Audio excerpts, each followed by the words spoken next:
Lumang kasabihan na ng mga matatanda na ang mga bagay na mabilis nating nakukuha nang hindi pinaghihirapan, mabilis ding nawawala.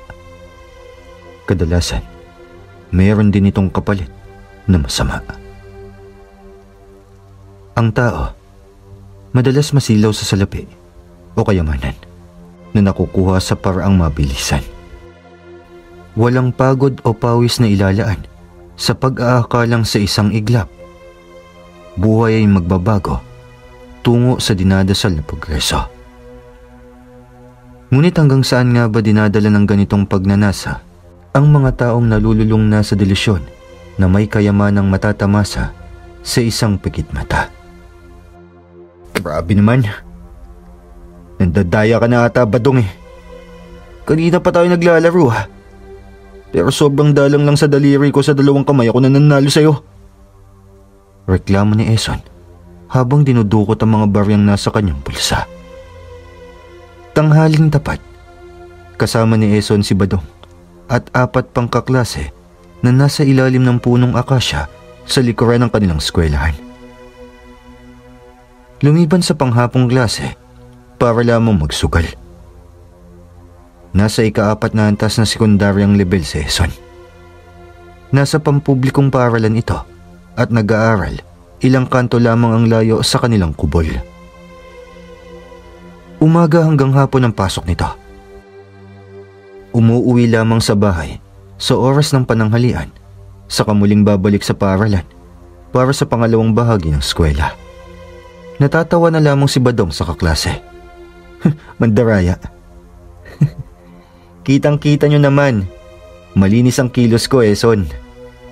Walang barang nakaipit oh. Malas ka lang talaga. Huwag mo kasing kinakamot sa itlog mo yung kamay mo, Eson, para hindi kayo naalat. Kantsaw naman ng isa pang kaklase. Napuno ng tawanan ng paligid. Halos mapatid ang litid ng mga klase ni Eson sa halakhakan, habang siya naman nasa punto na ng pagkapikon. Sangikot pa, ipera pa ako. Nakabusangot na singhal nito, sabay lapag ng kumpos ng mga barya sa lupang kinauupuan nila na may sapin lamang ng sako ng bigas. Puta, Eson, mukhang kinupit mo pa ata yan sa lumang alkansya ng nanay mo. Puro 5 butas at 25 ah. Dagdag kantsaw ni Badong habang binabalasa ang baraha. Ganon ang nakagawian na ni Eson. Inaaksaya ang kanyang oras, pati ang pera sa sugal, imbis na ito ng sarili sa pag-aaral, gaya ng palaging pangaral sa kanya ng kanyang ama. Ngunit tila bato sa tigas ang binata at walang pagpapahalaga sa mga salita ng magulang. Kung hindi magsusugal, iinom ng alak at uuwing susuray-suray. Aastang diretso ang kilos kapag malapit na sa bahay. Patay mali siya sa mga tao at didiretso sa silid dahil hilong-hilo na sa alkohol at espirito ng alak. Labanderang inang si Mila, samantalang nakikihiram lamang kung kani-kaninong may lalabas na tricycle ang amang si Gancho. Panganay sa 6 na magkakapatid si Edison at inaasahang siya magtataguyod sa kanila sa kahirapan. Iginagapang ng mag-asawa, hindi lamang ang kakainin sa pang-araw-araw, kundi na din ang pag-aaral ng mga anak. Gagawin ang lahat, makatapos lamang ang mga ito, kahit pa maghikahos sa kakabanat ng buto. Habang abala sa pagtatrabaho ang mag-asawa, wala silang alam sa kabulastugan na ginagawa ni Eson. Walang malay na ang taong inaasahang susi sa maginhawang buhay, nakakandado na sa nakagawiang kalokohan. Meron namang pangarap si Eson, subalit hindi ang makatapos ng pag-aaral at upang makahanap ng trabaho, kundi ang mapangasawa, si Nilda. Isa sa tinuturing na pinakamagandang babae sa kanilang paaralan. Kababata at kaskwela niya si Eson at labis na iniirog. 4 na taon na niya itong nililigawan, subalit bigo siyang makuha ang matamis nitong oo. Nilda, Ako na magbubuhat ng mga gamit mo. Mungkahi ni Eson nang masipatan ng dalaga na lumabas ng paaralan ng hapong iyon. Tapos na kasi ang klase nito at nagsisipag-uwian na ang mga estudyante. Nakangiti ito kay Nilda habang marahang kinukuha ang bag at mga hawak na libro. Sabay na tayong umuwi. Ihatid na kita. Mungkahin ito. Napasimangot naman si Nilda sa muli na namang pangunguyam ni Eson sa kanya. Kaya ko naman eh. Hindi naman ako baldado para alalayan mo o ihatid pa uwi. Alam ko ang daan papunta sa bahay namin. Pabalang nitong sagot sa binata. Gaya ng dati, mapilit si Eson. Gagawin niya ang lahat. Mapapayag lamang ang dalaga na magpahatid sa kanya. Gusto ko lang naman makasabay ka pa uwi at masigurong ligtas kang makakarating sa inyo. Hay nako Eson, ilang beses ba kitang kailangang bastidin para lang lubayan mo na ako? Ang tiyaga mo 4 na taon na. Hindi ka pa ba nagsasawa? Tanong ng dalaga. Napakamot sa ulo ang binata habang nakangiti. Ikumpara naman sa'yo, bakit naman ako magsasawa? Walang nagawa si Nilda kundi muling payagan ng binata na makasabay siya sa paglalakad. Kumpulan din naman ang grupo ng mga estudyanteng naglalakad pa uwi mula sa iba't ibang antas. Ngunit katulad ng dati, kailangan nilang maghiwalay bago sumapit sa bahay ng dalaga dahil mauuna ito sa kanya. Ito ay upang hindi makagalitan ng ina dahil labis ang pagtutol nito sa panliligaw ni Eson sa anak. Nagsimula ng maglakad ang dalawa. Panay ang kwento ng binata ng mga kung ano-anong bagay, makuha lamang ang atensyon ng dalaga. Dinadaan sa mabubulaklak na salita. Nagbabaka sakaling sagutin na siya nito anumang sandali. Subalit bakas naman sa mukha ni Nilda na hindi ito interesado sa mga kwento ni Eson. Pakikitang sibil lamang talaga ang ginagawa niya dito at kaibigan lamang ang turing sa binata. Alam mo, kung itong pagtsatsaga mo sa akin sa panliligaw, isang pagtsatsaga mo din sa pag-aaral, malamang baka nagkaroon ka na ng pag-asa. Muling pagbabasag ni Nilda. Ito ang palagiang pagpapaalala niya sa binata na siya namang binabaliwala ni Eson. Para kang walang pangarap eh. Dagdag nito. Bagamat kung tutuusin, isa itong anyo ng pagtanggi ng dalaga sa handog na pag-ibig ni Eson. Tila manhid na ito dahil hindi na niya mabilang kung ilang beses na din naman siyang pinagsasabihan ni Nilda. Ayos lang naman eh. Basta ikaw ang guro ko. Pagbibiro pa nito. Sasagot pa lamang muli si Nilda nang may marinig silang mga talak mula sa likuran. Nilda, ano't kasama mo na naman yung palabulakbol na si Eson na yan? Di ba't ilang beses na kitang pinagsabihang huwag kang magdidikit dyan? Napalingon ng dalawa at nagulat ang makita ng ina ng dalaga na akala mo'y darago ng bunganga na may apoy sa labis na galit. Magandang hapon po, Aling Sita. Pagbati ng binata. Mabilis na hinatak ni Sita si Nilda papunta sa kanyang likuran. Walang maganda sa hapon, Eson. Lalo na't kasama ka na naman ng anak ko.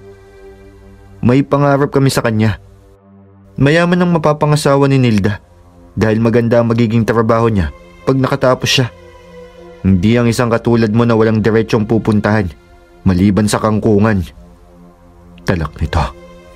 Kung halos lumubog na sa kahihiyan si Nilda dahil sa eksenang ginagawa ng ina at nagiging sentro na ng atensyon ng lahat. Tila wala lang iyon kay Eson. Nananatiling presko ang muka at nakangiti habang nakatitig kay Sita at hindi nagpapatinag dito. Tuluyan ng hinatak ni Nilda ang ina palayo sa binata. Pagkatapos makuha ang mga dala nitong gamit niya at nang hingi na ng tawad sa ina. Wala nga akong pera pero magandang lalaki naman ako. Ikaw na nga bibigyan ng magandang lahi, ayaw mo pa? Pabulong na biro ni Eson nang naglalakad na palayo ang mag-ina. Sa kabila ng natamong panglalait, walang pagbabago ng puso si Eson. Mas naging determinadong mapasagot ang dalaga anuman ang kinakailangang pamamaraan. Nagpatuloy ang takbo ng kalokohan ni Eson sa mga sumunod pang buwan. Hindi alintana na sa huling yugto na siya ng sekundaryang level at malapit nang makapagtapos. Sugal dito, inom doon. Umaalis ng bahay ng may perang pangbaon, nagagastusin lamang sa walang kabuluhan. Dahil sa pagkakulong sa bisyo sa edad na 15, natuto na din siyang mangupit sa kalupi ng ina. Kahit pa alam nitong ang perang ninakaw mula sa pagod at hirap ng ina sa paglalabada para lamang may maipangtustos sa kanila. Kung minsan naman, magsisinungaling na may kailangang bayaran o bilhin na proyekto, makahingi lamang ng sobrang ipanggagastos sa bisyo nito. Naging mabango sa kanyang pagkatao ang pakiramdam ng mabilisang pera kapag nananalo sa sugal. Taliwas sa pangaral na kailangang magsunog ng kilay sa pag-aaral at maghanap ng disenteng trabaho upang kumita ng pera. Para sa kanya, bakit pa kailangan magpagod sa pag-aaral kung kaya namang magkapera sa mabilisang paraan? Yun nga lang, kagaya ng definisyon ng salitang sugal, walang kasiguraduhan kung sa dulo, ikaw ang panalo o uuwing talunan. Ang kailangan lang na puhunan, lakas ng loob at swerte sa laro ng sugal na ang premyo, dinisenyo sa isang hindi diretsyong daan. Todo kayod naman ng mag-asawa dahil ilang linggo na lamang magtatapos na ang kanilang anak na si Eson. Bagamat malabo pa ang tansyang makapag-aral ng kolehiyo, kahit na sa pampublikong universidad lamang, nais pa din nilang maipaghanda ang napaka-importanteng araw na iyon para sa karera ng anak. Plano nilang magdaos ng munting salo-salo para sa kanilang mag-anak. Nangangalahati na ang buwan ng Marso, subalit tila wala man lang nababanggit si Eson ng mga detalye patungkol sa nalalapit na seremonya. Akala nga nila nagtatampo ang binata dahil halos puro trabaho na lamang ang kanilang inaatupag. Kaya naman desidido ang mag-asawa na hindi lamang magdaos ng isang salo-salo, kundi mabilhan man lang ang anak ng isang regalo. Bilang mga magulang na hindi man lang nakapagtapos ng elementarya, kayamanan na maituturing ang sayang hatid nang makitang nagmamarcha sa entablado ang anak dahil nakapagtapos. Upang magkaroon ng ideya sa importanteng selebrasyon, napagkasunduan ng dalawa na bumisita sa eskwelahan isang hapon nang maagang nakatapos sa kanilang mga hanap buhay. Ito ay upang malaman ang estado ng anak. Iba din kasi ang pakiramdam nila sa mga malalamig na reaksyon ng anak sa tuwing natatanong patungkol dito. Sinalubong sila ng punong tagapayo kung saan sila kinausap ng masinsinan sa loob ng opisina ng punong guro ng paaralan. Ikinalulungkot po namin, subalit hindi po makapagmamarcha si Eson sa nalalapit na seremonya. Malungkot na balita ng punong tagapayo. Nagtinginan ng mag-asawa na labis ang pagkagulat sa nadinig na balita. Hindi maunawaan ang nangyayari. Paano pong hindi makakapagmarcha? Ibig sabihin po ba nun, hindi po nakapasa ang aming anak? Tanong ni Gancho. Hindi po mapasok ang inyong anak sa hapon, kung saan 4 na signatura ang kanyang binagsak. Tuwing umaga lamang ito nagpapakita, subalit 2 o 3 araw lamang halos. Paliwanag ng tagapayo ni Eson. Hindi rin po naipasa ng inyong anak ang kanyang mga pagsusulit. Marami ding proyekto ang hindi naipasa, kung kaya naman walang grado. Masakit mang sabihin, subalit uulit si Eson sa susunod na taon. Mariing sambit ng punong guro. Halos gumuho ang mundo ng mag-asawa sa nadinig na masamang balita. Nakakapagtakang ganon ang naging estado ng anak gayong araw-araw na nagpapaalam upang pumasok ng eskwela. Pagdating naman sa mga proyektong kailangan maipasa o bayaran, sinisiguro nilang na ibibigay ito kahit sa anong paraan. Kung minsan, nagtatalo pa nga sila dahil kapag wala agad na maibigay, nagiinit ang ulo ng anak at kinakatwiran na kailangan makabili ng naturang proyekto, kundi ay kakabagsak niya yon. Kaya naman parang mga hilong trompo ang mga ito na naghahanap ng kailangang halaga. Ang perang ipangbibili ng bigas at ulam, ibibigay na lamang sa binata. Naikwento din ng punong tagapayo na madalas makita si Eson kasama ang grupo ng mga kaklase na nasa likuran ng eskwelahan at nagiinom ng alak o kaya naman nagsusukal. May kakaiba sa ugali ng inyong anak. Tamad at pagbubulakbol lang ang inaatupag, imbis na magseryoso sa pag-aaral. Lalo na't huling taon na nila. Ilang beses din namin kayong pinatawag. Subalit palagi niyang kinakatwirang may sakit ang kanyang ama at kailangang alagaan ng ina. Nananawa na lamang kami sa paulit-ulit niyang gawain. Reklamo ng punong tagapayo. Katulad ngayon, pangalawang bahagi ng klase, subalit wala siya. Lumiban na naman sa klase at nasa kung saan mang lupalop para magliwaliw. Dagdag nito. Kumunot ang noo ni Gancho sa nadinig. May sakit. Imposible. Mas malakas pa ako sa kalabaw.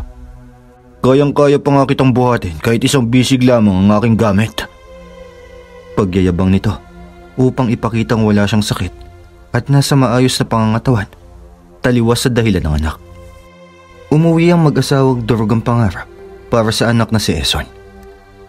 Hindi inaasang hindi makakasama ang anak sa listahan ng mga estudyanteng makakapagtapos sa taong iyon. Ang masakit pa, kailangang umulit ng anak ng isa pang taon na dapat sana nakalaan na para sa kolehiyo.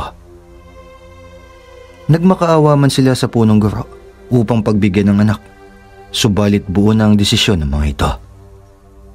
Ang kasalanan ng anak hindi makukuha sa simpleng paumanhin o pakiusap. Inantay ng mag-asawang pagdating ng anak na inakalang pumasok. Gigil at galit ang nararamdaman ni Gancho. Kitang-kita ang panginginig ng panga nito at mga kamao na nakayumpos sa ibabaw ng lamesa. Ramdam ang tensyon sa loob ng tahanan at hindi na magawa pang pakalmahin ni Mila ang kanyang asawa. Para itong bombang malapit ng sumabog anumang oras. Pagdating ni Eson, para itong walang nakita sa sala. Ni hindi man lang nagawang bumati o magmano kahit pa nakitang nag-aantay ang ama't ina. Kumusta ang pag-aaral? Tanong ni Gancho na sinubukang ikubli ang nararamdamang galit. Natigilan si Eson. Normal naman na palaging tinatanong ng ama ang ganoon sa kanya kada darating at kagaya ng dati, iisa lamang ang sagot niya. Ayos naman, nakakapagod. Papasok na po muna ako sa silid. Malamig na tugon ng binata. Sandali lang. Pagpipigil ni Gancho sa anak, saka tumayo mula sa kinaupuan.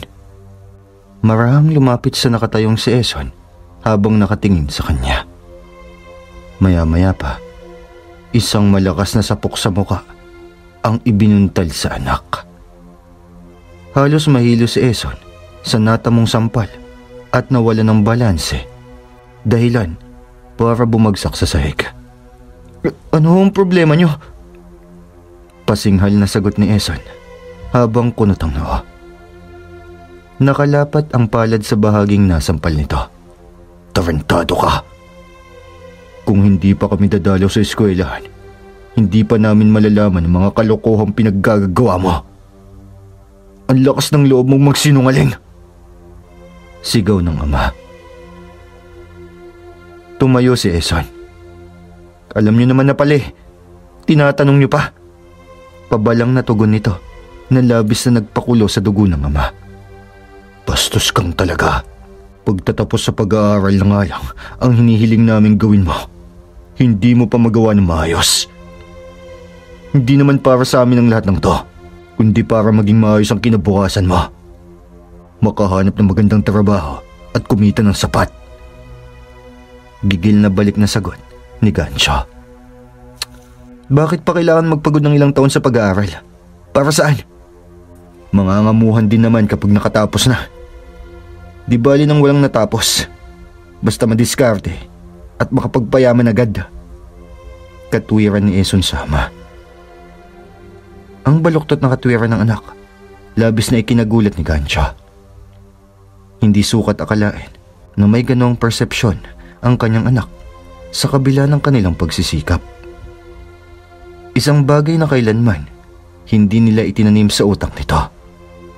Walang taong yumayaman sa mabilis na paraan. Lahat ng bagay pinagpapaguran at pinaghihirapan.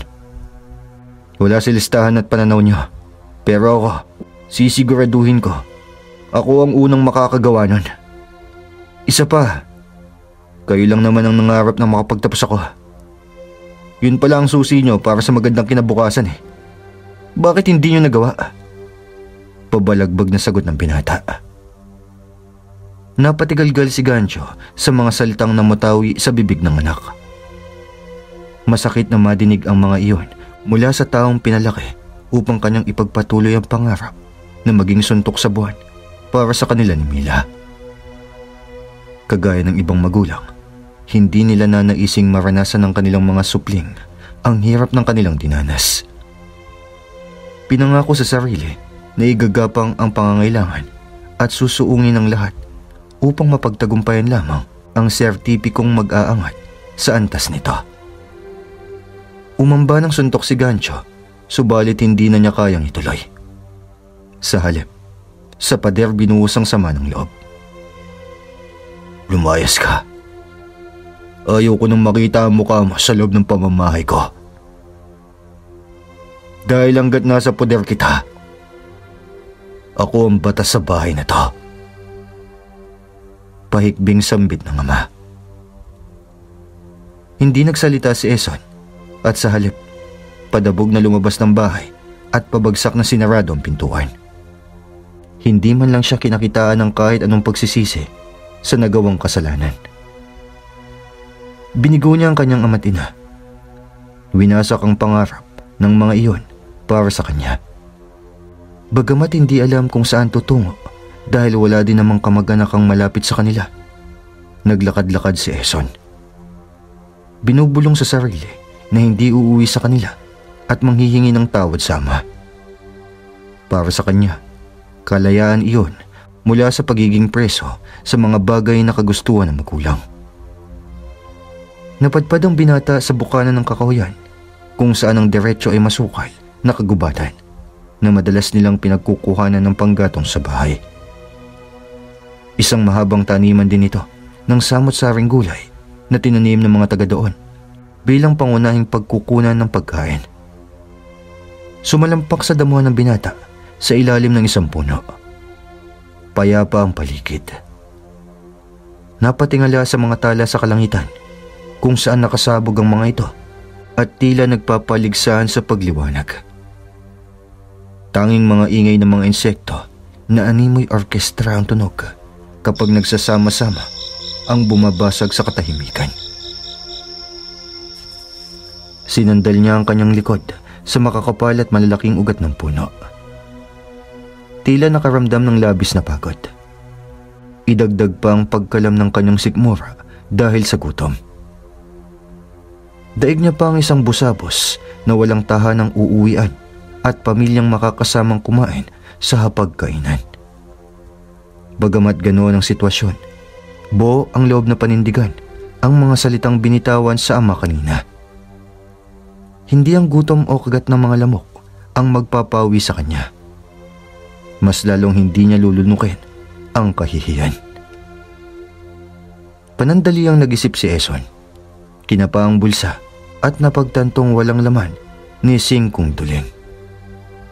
Naalala niya nga palang nasimot siya sa sugal kanina nang dumayo sa kabilang lugar para makipagpustahan sa larong bilyar. Malas naman. Naiinis niyang bulong sa sarili. Napapailing kapag naalala ang mga katagang binitawan sa ama. Ako ang una sa listahan ng mga taong hindi nakapagtapos, pero mabilis na yayaman. Ito ang mga salitang hindi niya alam kung nadala lamang ng emosyon o dahil sa kayabangan na dulot ng labis na delusyon. Yayaman agad? Nakakatawa. Paano ko naman gagawin yun? Nangingiting sambit niya. Kung sa bagay, siguro ganito talaga sa umpisa bago yumaman. Parang bida sa pelikula. Nagpapabugbog muna sa umpisa. Dagdag pa niya. Ang kanyang pagmumuni-muni naputol ng may maulinagang tunog na tila pumapagaspas sa gawing malapit sa mga tanim na mais. Halos bumaba ang leg ni Eson at pinipilit na tanawin kung ano ang meron sa direksyon na iyon. Takte, maaga pa naman ha. Huwag mong sabihin may aswang na agad. Uwi ka nito.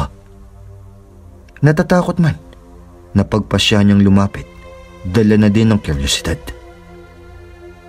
Habang marang lumapit, kapansin-pansin ang pagpagaspas ng kung ano dahil bumabaluktot ang katawan ng mga tanim. Sa kanya naalalang may mga lambat nga palang nakahabi sa mga iyon bilang panghuli sa mga ibong kumakain ng pananim ng mga tao. Maliwanag ang buwan, kaya naman nabibigyan ng ilaw ang paligid. Nang mahawi ang kumpulan ng mga tanim, bumungad sa kanya ang isang kakaibang ibon na nakakulong sa hibla ng lambat. Naipit ang kanyang pakpak at mga paa. Tila takot at balisa ang ibon na iyon, kaya panay ang pagpagaspas ng isang pakpak at katawan upang makawala. Ay, akala ko naman kung ano na. Ibon lang naman pala. Sabay buntong hininga. Akmang lalapitan niya ito upang kalagan sa pagkakalambat nang pumukaw sa kanya ang isang ahas. Ito marahil ang dahilan kung bakit balisa ang ibon, dahil ito ay nasa bingit ng kamatayan. Panandali ang napatigalgal ito dahil sa laki ng ahas na ngayon. Binaling ang atensyon sa kanya at hindi na sa ibon. Nagpakita ito ng bangis sapagkat nakakaramdam ito ng panganib mula sa nilalang na gagambala sa kanyang hapunan. Napatras si Eson sa takot. Nilingalinga ang mata sa paligid at naghanap ng maaaring magamit na pamuksa sa makamandag na ahas. Nang masipat ang isang malapat na baling sanga sa di kalayuan, agad siyang tumakbo pa roon upang damputin ito. Marahil dala ng taranta at takot, walang ano-anong hinampas iyon sa ahas na gumagapang sa lapag. Sunod-sunod na malalakas na hampas hanggang sa tuluyang mabawian ito ng buhay. Nanginginig at halos mamanhid ang mga palad dahil sa lakas ng puwersang binubuhos. Nang masiguradong hindi na makakatuklaw ang ahas dahil sa pinsalang natamo, agad na nilapitan ni Eson ang kumakawag na ibon na ngayon hindi na takot sa ahas, ngunit sa halip, takot na sa binata. O yan, loko ka. Tatanga-tanga ka naman kasi. Alam mo na nga maraming patibong dito. Dito ka pa dadapo. Muntik ka pa tuloy maging hapunan ng ahas. Sermon nito habang tinatanggal sa pagkapalupot ang mga hibla ng lambat mula sa katawan ng ibon. Hindi mapigilang mamangha dahil sa kakaibang kombinasyon ng kulay ng mga balahibo nito. May hawig sa isang kalapati ang ibon, subalit mas makintab at litaw ang kulay na asul at berde na may kulay lupa ang bandang dibdib. Isang uri ng ibon na hindi karaniwang nakikita sa matataong lugar. Nang tuluyang makalaga ng ibon, tinitigan niya ito. Sakto, nagugutom na ako. Mukha ka namang mataba. Pwede ka nang gawing laman tiyan. Sambit nito. Teka lang, wag. Boses ng pagsusumamo sa kanya. Nanlaki ang mga mata ni Eson. Nagpalinga-linga sa paligid upang hanapin ang boses na sumagot sa kanya. Iniangat ang hawak na ibon malapit sa muka at muling binigyan ng kakaibang tingin. Nang mapagtantong walang ibang tao sa paligid, agad niyang hinagis palupa ang kanyang hawak. Nagpupugas-pugas ang balahibo nito. Imbis na lumipad palayo, tila nakipagtitigan pa ito sa binata. Putik, kung ano-ano na nadidinig ko ha. Gutom lang to. Sambit niya habang tinatapik-tapik ang pisngi sa pag-aakalang guni-guni lamang iyon. Hanggang sa muling makarinig ng matinis, mababa at maliit na boses. Salamat sa pagliligtas sa aking buhay, kaibigan. Ang kaninang ibon lamang ay binalot ng kakaibang liwanag hanggang sa nag-iba ang wangis nito. Isang maliit na nilalang na isang dangkal lamang taas. Panot at may makinis na bumbunan, habang gitna pababa may mahabang puting buhok, gayon din ang bigote at palpas. May mahahaba at matutulis na pares sa mga tenga. Nakasuot ito ng berdeng mahabang damit na tila hindi akmang sukat sa laki at haba ng katawan nito. Dinilat ni Eson ang mata ng paulit-ulit matapos kusutin upang kumbinsin ang kanyang sarili na namamalikmata lamang ito sa nakikita sa kanyang harapan. Hindi. Hindi ka totoo. Ano lang to gutom lang. Gutom lang to, Eson. Gutom lang to. Sambit niya, sabay tapik sa magkabilang pisngi na tila ginigising ang sarili. Napatakip ng bibig ang nilalang, sabay tawa ng matipid. Hindi ka nananaginip. Totoong nakikita mo ako. Alam kong nakakagimbal. Ngunit oo, isa nga akong duwende. Isang berdeng duwende na hindi inaasang mapapadpad dito. Dahil sa aking pagiging gala. Paliwanag nito. Halos kumunot ang buong pagmumukha ng marinig ang kumpirmasyong iyon. Napatras, sabay bagsak sa lupa. Marahang lumapit pagapang sa munting duwende na nakatayo lamang. Duwende? Totoo pala talaga ang duwende. Nauutal niyang sampit. Hindi pa din makapaniwala sa kanyang nakikita. Teka, kung kaya mo magpalit anyo mula sa isang maliit na duwende at maging isang ibon, ibig sabihin may kapangyarihan ka. Bakit hindi mo yun ginamit? Para makawala ka sa pagkakalambat. O kahit man lang sana ipagtanggol ang sarili mo laban sa ahas na yun. Dismayadong sermon ni Eson. Walang bisa ang aking kakayahan kapag nasa ibang wangis ako. Kaya malaki ang aking pasasalamat sa'yo. Dahil tinulungan mo ko. Ano nga palang yung ngalan? Tanong nito. Eson. Eson ang pangalan ko. Ikaw ba? Balik tanong ng binata. Ang aking ngalan ay Alves. Masigasig na sagot ng duwende.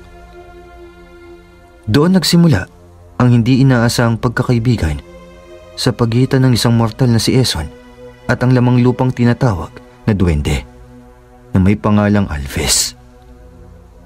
Sa takbo ng pagkakakilanlan ng dalawa, may naisip na isang bagay ang binata. Lamang lupa ang nilalang na kanyang bagong kaibigan. Ayon sa mga kwento, ang mga tulad ni Alves ay may angking kayamanan. Kayamanan na ayon sa mga lumang salaysayan na nagpalipat-lipat na sa mga salinlahi na nagdaang panahon ay mga ginto, diamante o kung anumang mamahaling bato na talaga namang magdadala sa sinumang maswerte na mabahagian ito sa ituktok ng kayamanan. Alves, paano ba yan? Ako ang nagligtas sa iyong buhay.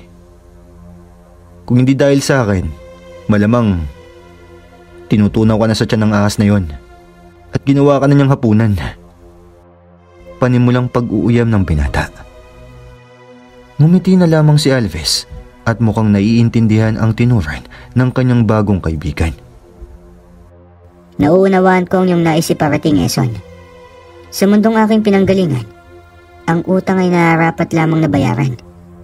Kaya naman, Kanyang inangat ang pares na munting mga palad. tignan mo ang laman ng iyong bulsa ngayon, kaibigan. Wika niya. Napataas ng kilay si Eson.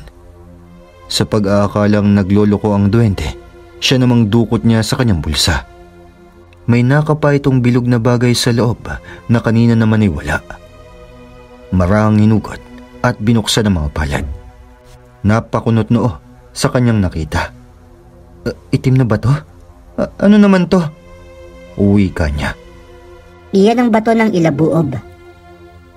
Isang mahiwagang bato na katumbas ng mutya at anting-anting sa inyong mundo. Ang kaninang nakangiting duwende, nagpalit ekspresyon sa isang seryoso at blankong muka. Handa ka na bang sumugal para sa pagbabago ng iyong buhay? Diretsang tanong ni Alvis sa nagtatakang si Eson. Habang naglalakad-lakad sa tabing kalsada, nakatingin pa din si Eson sa batong binigay ni Alvis sa kanya na tinawag na ilabuob. Tandang-tanda niya pa ang mga salitang ginamit ng duwende upang ilarawan ito. Ang ilabuob ay isang batong humahatak ng swerte papunta sa sino mang may hawak dito. Lahat ng klase ng swerte na nanaisin mo, mapapasayo basta gamit mo ito. Natutuwang paliwanag ni Alvis. Huwag mo akong binibiro ng ganyan. Kunyari napapakunot noo pa si Eson at hindi naniniwala sa mga salitang tinura ni Alvis. Marami nang nakagamit niyan. Epektibo. Kaya nakakatiyak akong swerte ang ihahatid niyan sa'yo. Dagdag ng duwende. Bumuntong hininga ang binata. Ibig sabihin, akin na lang to? Tanong niya. Umiling-iling si Alvis, tanda ng hindi pagsang-ayon sa tanong ni Eson. Hindi. Walang ibang pwedeng magmay-ari niyan kung hindi ako. Ipapahiram ko lang yan sa'yo sa loob ng 1 linggo. Hanggang sa makuha mo ang swerteng iyong ninanais. Kapag natamasa mo na, kailangan mo na yung ibalik sa akin. Tila hindi naunawaan ni Eson ang paliwanag ng duwende sa kanya. Ang labo naman. Ipapahiram mo lang to sa akin? Tapos gagamitin ko lang ng 1 linggo? Kapag tumalab, ibabalik ko na din sa'yo? Paano yung mga nakuha ko? E di mawawala din yun. Pumalatak si Eson ng paulit-ulit. Gara naman. Limitado lamang pala ang bisa nito. Dagdag pa niya. Hindi mawawala ang bisa. Kapag nadapuan ka na ng swerte at nakuha mo na ang gusto mo, responsibilidad mo ng pangalagaan at pagyabungin ng mga yon. Hindi nasakop ng ilabuob ang bagay na iyon. Ang ngiti sa labi ni Alvis nawala at napalitan ng isang seryosong ekspresyon. Ngunit gaya ng sabi ko, kailangan mong ibalik sa akin ang batong yan makalipas ang 7 araw upang hindi ka singilin ng bato. Hala, ba't may pagsingil? Eh di ganun din yun. Parang wala din akong nakuha. Reklamo ni Eson.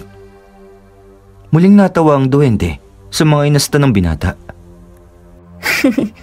Kapag hindi ka tumupad sa usapan natin, babalingan ka ng bato at kukunin sa'yo ang mga tinuturing mong kayamanan. Dahil masama ang sobra. Babala ni Alvis. Sige na. Naniniwala na ako. Ibabalik ko to sa'yo pagkalipas ng 1 linggo. Dito ko mismo sa eksaktong lugar at pwesto ibabalik. Magkita tayo dito.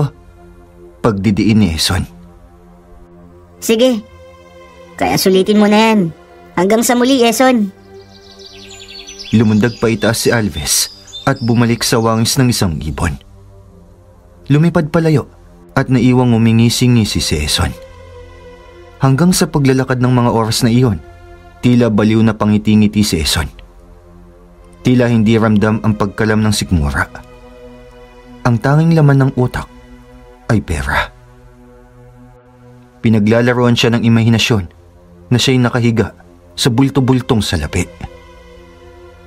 Ipagyayabang sa mga kaibigan at natatawa habang iniisip ang magiging reaksyon ng mga ito kung saan hindi na siya mauubusan ng perang pantaya sa sugal. Ngayon natin masusubukan kung talagang swerte ka nga. Baka inuulol lang ako ng duwending yon. Isang malakas na ihip ng hangin ang yumapos sa buong paligid. Napatulala ng may kung anong lumipad sa kanyang harapan. Marahang lumapit habang humahaba ang leeg para mas lalong makita kung tama nga ang kanyang naiisip. Papel na kulay ube. Lumingali nga sa paligid. Tinignan mabuti kung may ibang taong posibleng nakalaglag ng perang iyon na nasa kanyang harapan. Ngunit tahimik ang kahabaan ng kalsada. Walang ibang tao sa kalye kung hindi siya lang. Walang pag-anong agad na dinampot ang pera at sinilid sa bulsa. Ayos, 100. May pagkain na ako.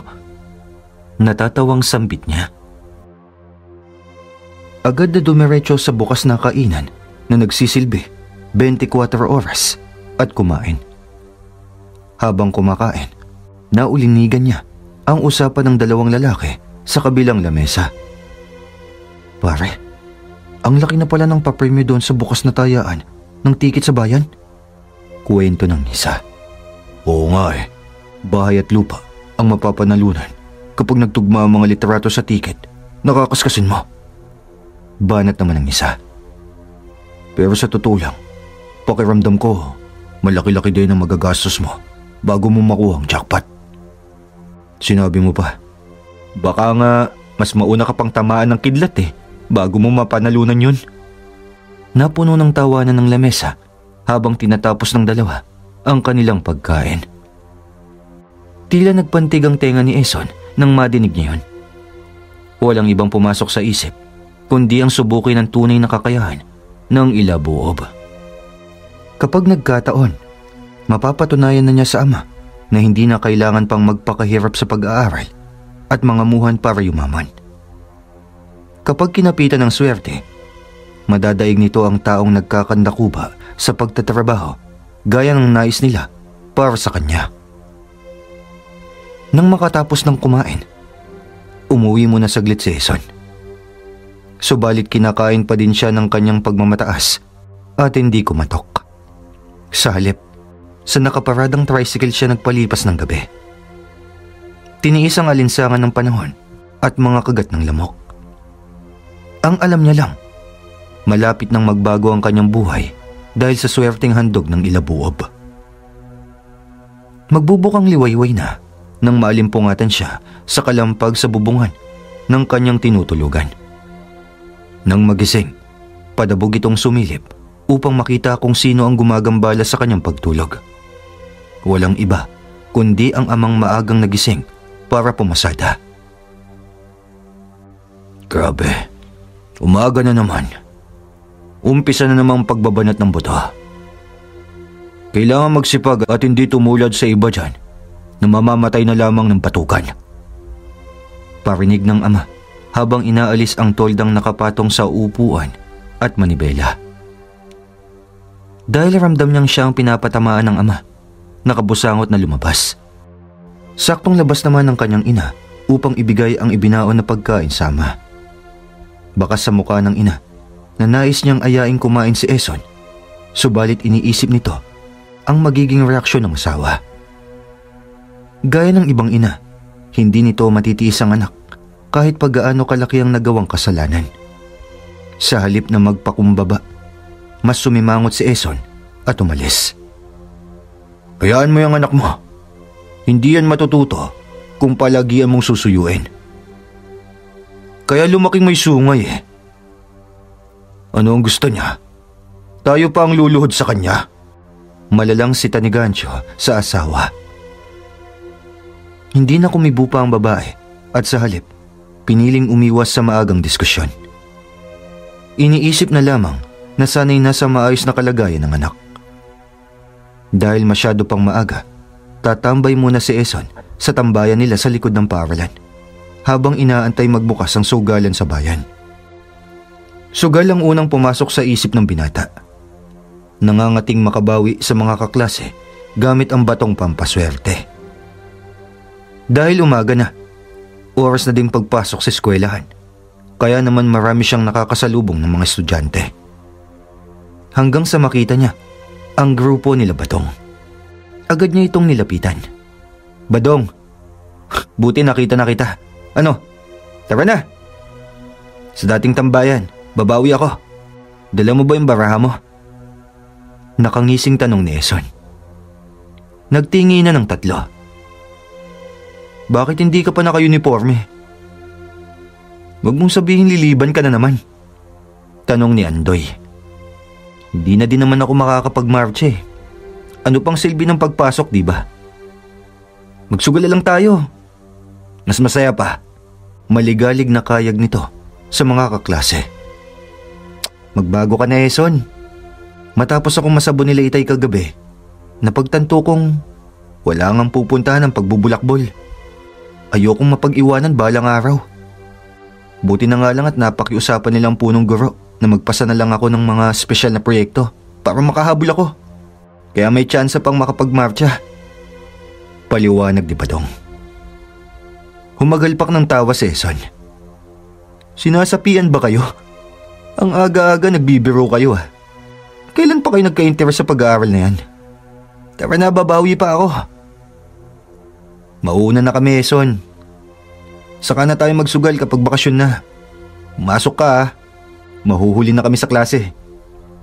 Malumanay na nagpaalam sila Badong sa kanilang kaibigan na sumimangot dahil sa kanilang pagtanggi. "Ang babadoy niyo. Sa susunod na pagkikita natin, mayaman na ako." Bulong niya sa sarili habang pinagmamasdan ang papalayong mga kaibigan.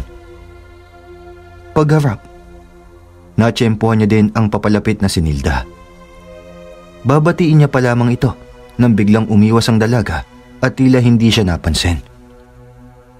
Napailing na lamang siya. Dahil sa yamot, tumambay muna si Eson sa mga lugar na kanilang pinupuntahang magkakaibigan bilang pampalipas oras. Panayang tingin nito sa orasan at inaantay ang mag-alas 9. At dahil hindi makatiis, naglakad ito papunta sa sugalang tinutukoy sa nadinig na kwentuhan kahit 30 minuto pa bago ito magbukas. At nang magbukas, agaran siyang lumapit upang bumili ng tiket. Noong una, ayaw siyang pagbilan nito dahil minor de edad pa lamang ito. Kahit anong pilit, tinataboy siya ng bantay. Dito nang naisip na kausapin ni Eson ang alibuob. At sa pag-ihip ng hangin, tila nahipnotismo ang bantay at pinagbilan ang binata. Masayang tinitigan ni Eson ang hawak na tiket. Binasa ang katagang, "Sa halagang 50 sentimo, kaskasin ang swerteng para sa'yo, bahay at lupa ang papremyo." Agad na binaliktad ni Eson ang tiket at humugot ng isang barya na gagamitin pang kaskas. "Tignan natin kung uubrang kapangyarihan mo ba to?" Sambit niya at nagsimula ng kayurin ang mga kulay abong nagtatakip sa mga hinahanap na larawan. Sagad ang pagkaskas ni Eson hanggang sa tumambad sa kanya ang magkakahanay na larawang iisang wangis. Ayon sa tagubili ng sugal, dapat magkakahanay na pare-parehas ang larawan upang makuha ang premyo. Bagay na meron sa tiket na hawak ni Eson. Kinumpirma ito ng tagabantay. Walang mapaglagyan ng tuwa at saya ni Eson nang madinig iyon. Subalit mahigpit na bili ng tagabantay na irehistro ang pangalan sa taong edad 18 pataas lamang. Napaisip si Eson. Walang ibang paraan kundi ang kausapin ang kanyang ama patungkol sa napakagandang balita. Kaya naman ang tanghaling iyon, nagmamadaling umuwi ang binata. Subalit pagpasok sa bahay, wala siyang naabutan maliban sa mga kapatid. Nabatid nitong nasa labas ang kanyang mga magulang at nagtatrabaho. Kaya minabuti nitong maghintay na lamang. Kinahapunan, unang dumating ang kanyang ina. Agad siya nitong kinamusta at tinanong kung kumain na ba. Hindi naman interesado ang binata maliban sa diskusyon ukol sa kanyang napanalunan, kaya inumpisan niya na sabihin iyon sa ina. Halos maluha-luha si Mila sa balita ng anak. Napakalaking bagay kasi iyon para sa kanilang malaking pamilya na nagsisiksikan sa isang maliit na kubol lamang. Nangako ang ina na tutulungan niya ang anak na ipaliwanag ang sitwasyon sa ama. Makalipas ang ilang minuto, dumating na si Gancho. Agad na umasim ang muka nang mamataan ang binatang nakaupo sa loob ng bahay. Muling pinaalalahan ng pinalayas na niya iyon. Gumit na sa usapin si Mila upang sabihin ang balitang hatid ni Eson. Ayan na ba ang swerteng sinasabi mo? Napanalunan mo sa sugal? Bakit ako mag-e-rehistro? Ikabalbalan mo yan. Hindi yan ang nais kong makamtan mo, Eson. Mariing pagtutol ng ama. Tila nagpantig ang tenga ng binata sa nadinig. Eh di wag. Kayo na nga tong iniisip ko. Kayo pa tong nagmamatigas. Hindi lang naman para sa inyong bahay at lupang iyon, kundi pati sa mga kapatid ko. Tanggapin nyo na ang katotohanan. Kahit 24 oras pa kayo mamasada, hindi kayo makakabili ng bahay. Padabog na sagot ng binata. Halos sumabog sa galit si Gancho sa nadinig na pangmamaliit sa kanya ng kanyang panganay. Bago tuluyang magpang-abot ang dalawa, pinakalma na ni Mila ang sitwasyon. Hinila niya ang asawa sa loob ng kanilang silid upang ipaunawa sa kanya na bagamat sa maling paraan nakuha ni Eson ang premyo, wala naman siyang krimen na ginawa. Isa pa, para din naman iyon sa kanilang mag-anak. Mabigat man sa loob, subalit napagtanto niyang may punto ang asawa. Kaya naman kalmado niyang kinausap ang anak tungkol sa bagay na iyon. Kinabukasan, ikalawang araw ng kasunduan nila Eson at Alves. Pinuntahan na nila ang opisina sa munisipyo kung saan aasikasuhin ang pagkuha ng premyo. Naging magaan ang proseso at umaayon sa binata ang lahat. Sinabihan silang maaari na silang lumipat agad-agad. Hindi na din maitago ni Gancho at ng buong pamilya ang labis na kagalakan. Lahat ay hindi makapag-antay na makalipat sa malamansyon nilang bagong bahay. Sa ikatlo at ikaapat na araw, sinagad-sagad na ni Eson ang kanyang tansya sa pagdating sa swerteng handog ng Ilabuob. Pinilit ang amang si Gancho na sumali sa mga sugal na kadalasan kombinasyon ng numero. Pinagyayabang sa ama na siya ang bahalang mamili ng kombinasyon at ang ama ang tataya sapagkat minor de edad pa lamang siya. Kampanteng ang karambola ng numerong pipiliin ang siyang magbibigay sa kanila ng premyong inaasam ng karamihan. Tutol man sa umpisa si Gancho dahil pakiramdam nito, tiyamba lamang ang anak sa unang pagkakataon. Kalaunan, napapayag na din ni Eson ang ama. Pinangakong sumunod na lamang sa kanyang mga sasabihin. Walang halong budol. Hindi magbabakas ng suhol. At dahil sa bisang dulot ng Ilabuob, buenas ang mag-ama.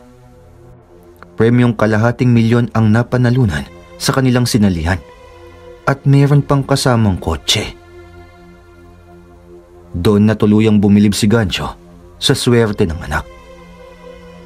Walang kaalam-alam na ang sugal na nilaro nila mas malala pa sa sugal na nilalaro ng anak sa isang elementong kinatatakutan ng maraming tao. Ang amoy ng nalalapit na magandang paggulong ng kapalaran ang nanunuot sa utak ni Eson at ngayon maging ang kanyang mga magulang.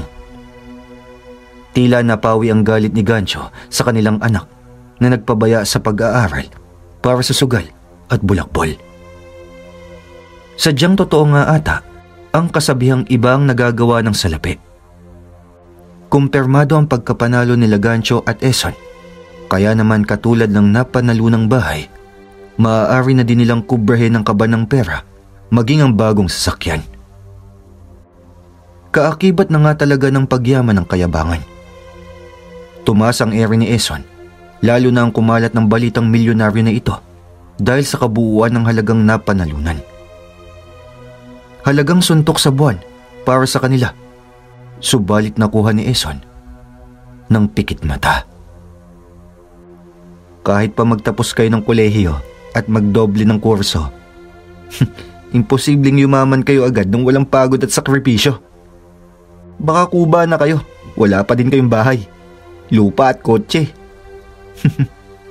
Pagmamaliit ni Eson kila Badong, isang araw nang sila'y muling magkasama-sama. Malapit na kasi ang pagmamarcha nila bilang pagtatapos ng high school. Bagay na hindi pinagsisihan ni Eson. Ang taas ng ihi ng binata nagdulot ng labis na pagkairita sa mga taong minsan na din niyang naging kabangga sa kalokohan. Mga kaibigang tila nagising sa katotohanan at hinanap ang tamang daan. Huwag kayong mag-alala. Ilang taon pa at sigurado akong doble o triple pa ang kayamanang meron ako. Sa akin na lamang kayo magtrabaho. Huwag kayong mag-alala. Magiging patas ang bayad ko sa mga gagawin niyong serbisyo. Sabay halakak. Tila hindi na masikmura nila Badong ang pangmamalit ni Eson. Kaya naman pinili na lamang nilang magpaalam. Mas gugustuhin na lang nila Badong na umiwas kaysa magkagulo kapag nasukol at napikon. Taas noong naglalakad-lakad si Eson sa baryo. Laman ng usap-usapan. Magkahalong positibo at negatibo. Tumaas ang tingin sa sarili, lalo na't nakaalis na sa lugar na tinuturing niyang pusali. Sa paglipas ng araw, sunod-sunod ang swerteng dumating sa kanya. Bukas palad niyang tinanggap iyon. Hanggang sa dumating na ang araw na kailangan na niyang ibalik ang ilabuob kay Alves. Ika-6 na araw na kasi mula nang mapasa kamay niya ito at kailangan nang ibalik sa ika-7. Habang nakahiga sa silid, matapos mag-impake ng mga gamit para sa nalalapit na pagluwas sa Maynila, ang napanalunang bahay, tahimik na pinagmamasdan ni Eson ang itim na batong kasing laki lamang ng Holland. Iniikot-ikot ng hinlalaki at hintuturo. Nagpasalamat sa lahat ng swerteng dumapo sa kanya na talaga namang magpapabago ng takbo ng buhay nila.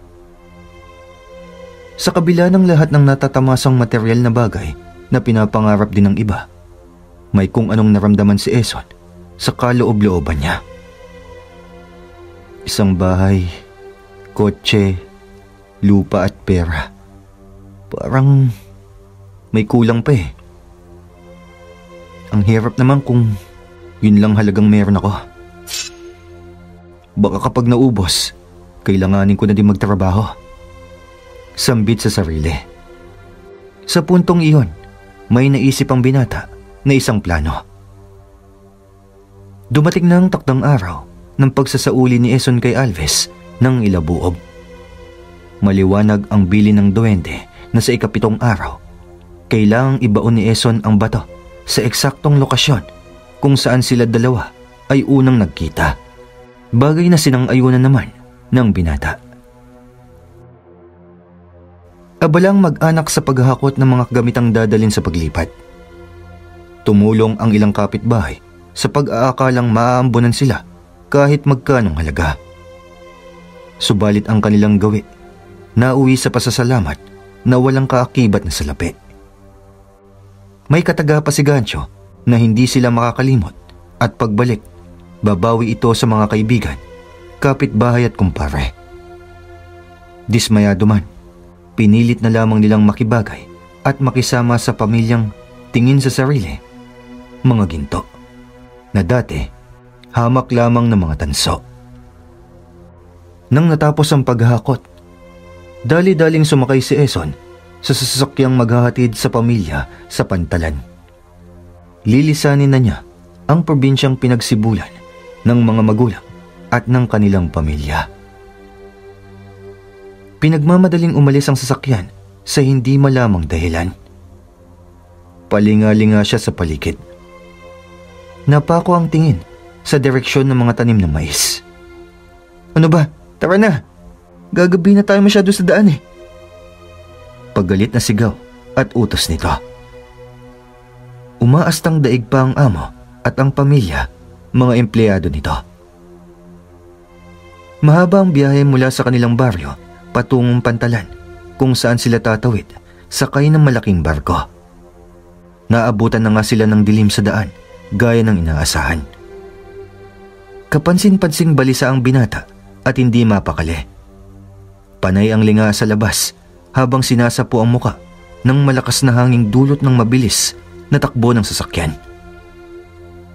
Alam niyang may ginawa siyang kasalanan. Maya-maya pa, halos tumilapon silang mag-anak nang mabilis na pumreno ang driver ng kanilang sinasakyan. Agad namang nagtanong ang amang si Gancho kung anong nangyari. Halos tumalon ang puso ni Eson sa kaba nang madinig ang sinabi ng driver. Pasensya na, tila may ibong sumalpok sa unahan eh. Nagulat ako kaya bigla akong napahinto. Nanlaki ang mga mata ni Eson sa kanyang nadinig. Ibon? Nadisgrasya? Halos pagpawisan ng malamig ang binata. Naalalang nabanggit ni Alves na madalas siyang napapahamak kapag nasa wangis ng hayop. Napansin ng ina na namumutla si Eson. Kaya naman tinanong kung ayos lamang siya na siya namang sinang-ayunan nito. Nagkunwaring napuyat kasi dahil sa labis na kagalakan kaya hindi nakatulog. Ngunit ang totoo, napapraning na siya dahil baka sinusundan sila ni Alves. Hindi kasi siya tumupad sa pangako sa kaibigang duwende. Nais niyang panghawakan pa ang ilabuob hanggang sa maging sapat na ang kayamanang natatamasa nila. Ika niya sa sarili, ibabalik niya din naman sa tamang panahon. Ngunit hindi maiwasan ang takot sapagkat isang nilalang sa ilalim ng lupa ang kanyang tinakasan. Nang makarating na sa Pantalan hanggang sa makasakay ng barko, pinapakalma ni Eson ang kanyang sarili. Pinapaniwalang kapag nagawa niyang makatawid sa kabilang ibayo at makarating sa Maynila, hindi na siya masusundan pa ni Alves. Basta para sa kanya, pera, maraming pera, ang makukulimbat niya sa Maynila sa dami ng kasinong nandun. Bagamat marami ang pasahero sa loob ng barko, tila payapa naman iyon. Ginala-gala ni Eson ang mata sa pag-aakalang baka nagwangis tao si Alves at bigla na lamang siyang atakihin.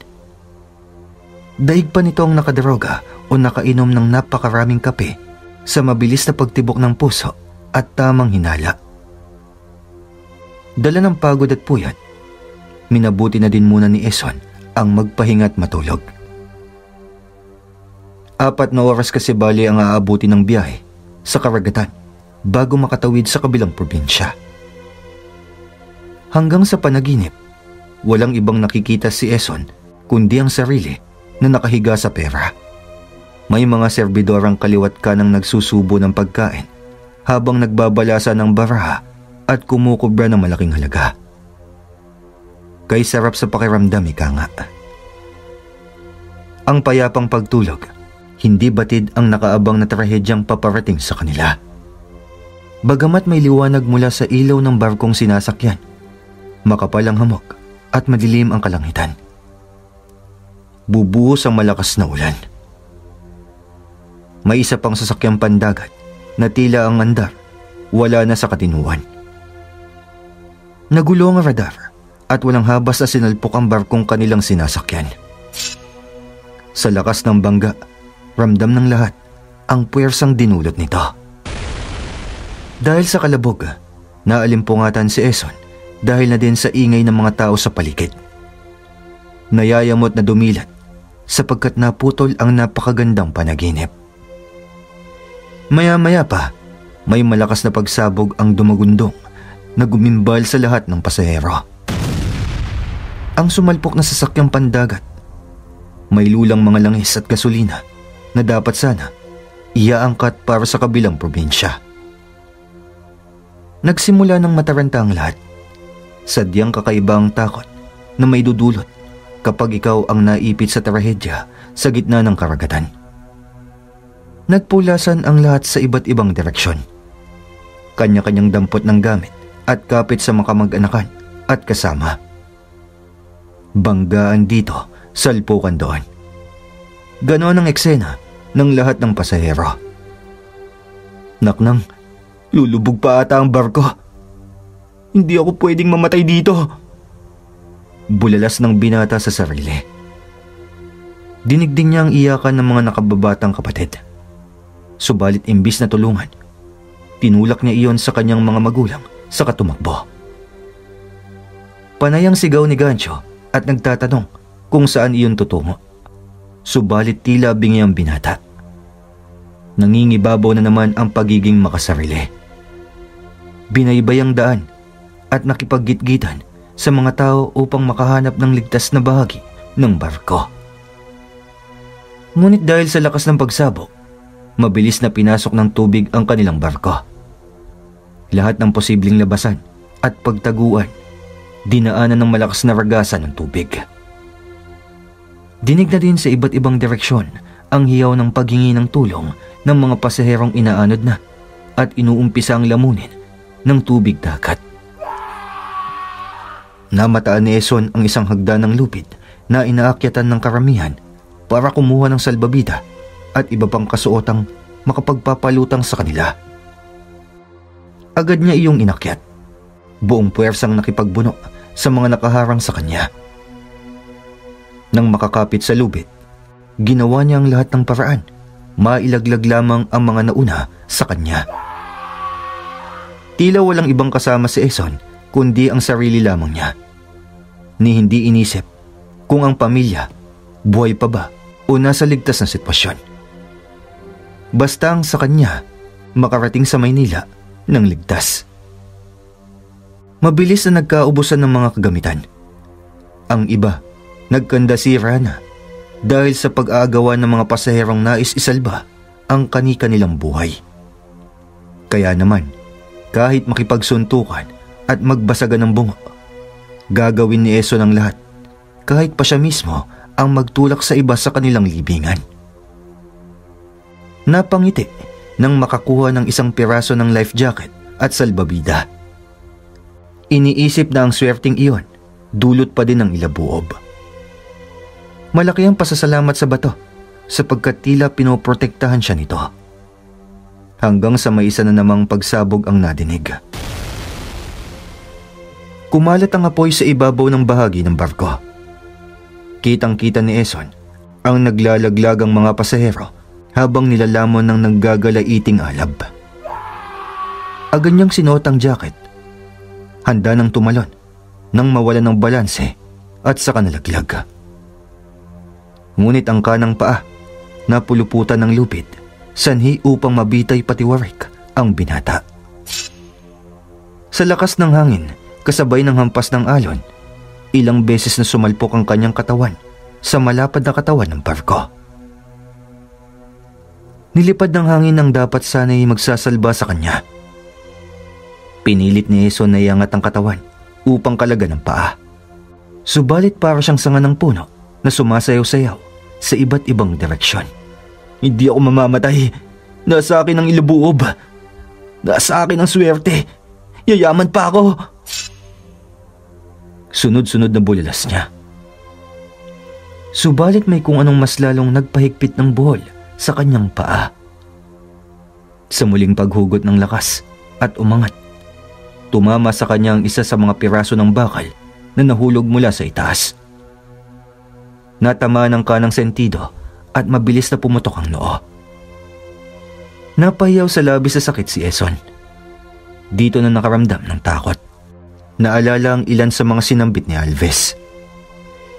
Kalabisan sa paggamit ng kapangyarihan ng bato para sa minimiting buenas, may kapalit na kaparusahan.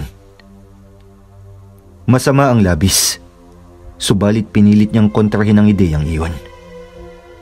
Para sa kanya, hanggang nasa kanyang bato, swerte pa din siyang sigurado.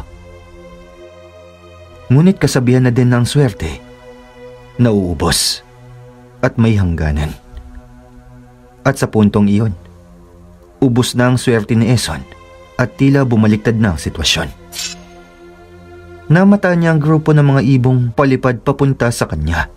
Mga tila uwak dahil sa mga prominenteng pulang mga mata at makikintab na itim na balahibo. Inatake siya ng mga ito. Padagit at sulong na puwersa ng mga pakpak. Ramdam niya ang pagbaon ng matutulis na tuka at mga matatalim na kuko na gumuguhit sa kanyang balat. Nagkakakawag-kawag ito, subalit hindi siya tinatantanan ng tila galit ng mga ibon. Sa huling pag-indayog ng atake, nahagip ang kanyang kanang mata. Sa kabila ng unti-unting pagkalabo ng paningin, dala na din ng dugo. Naaninag niya ang isang pamilyar na ibon na dumapo sa lubid na nakapalupot sa kanyang paa. Alam niya kung sino iyon. Si Alves. Ang kaibigang kanyang tinraidor, kapalit sa pagnanasang makuha ang inaasam na yaman. Hindi na kontento sa biyayang natamo at hindi tumupad sa pangako. Binalaan na kita, hindi ka nakinig. Ang bisa ng kapangyarihan ay may hangganan. Kapalit ng swerte, karma.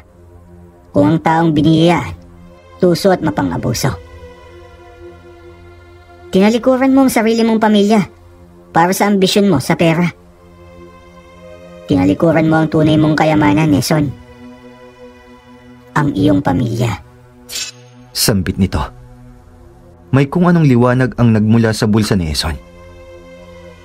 Binawi na ni Alves ang ilabuob at agad na lumipad palayo. Pamilya. Pamilya ang kayamanan ko. Ang matigas na puso tila lumambot sa pagpatak ng luha. Ang kayamanang pamilyang siguradong nilamon na ng apoy o maaaring nilunod na ng tubig. Sa huling sandali, pagsisisi at patawad ang sa bibig na mutawi. Pinilit inabot ang buhol sa paa na tila lumuwag na. Subalit sa pagkakatanggal, hindi na para iligtas ang buhay. Napagtantong mali ang naging gawi at mas mabuti pang masawi na lang dahil wala na din namang pamilyang mababawi. Nilamon ng kahihiyan kung uuwi sa bayan kung saan ang tingin sa kanya, isa ng ganap na mayaman. Yun pala, isang ganap na mayabang. Marahan siyang bumitaw sa lupit at tuluyang nagpalamon sa rumaragasang alon. Ilang beses sumalpok sa ilalim na bahagi ng barko dahil sa puwersang dala ng tubig. Sa kanyang pagpanaw, ang inaasam na buenas kasabay na natunaw. Sadyang may mga sitwasyon kung saan nararamdaman natin ang pakiramdam ng pagiging buenas o swerte. Subalit huwag nating kalimutang may dahilan ang pagdating ng mga bagay na ating hinihiling. Hindi kailanman dapat mabago nito ang angking buti ng kalooban.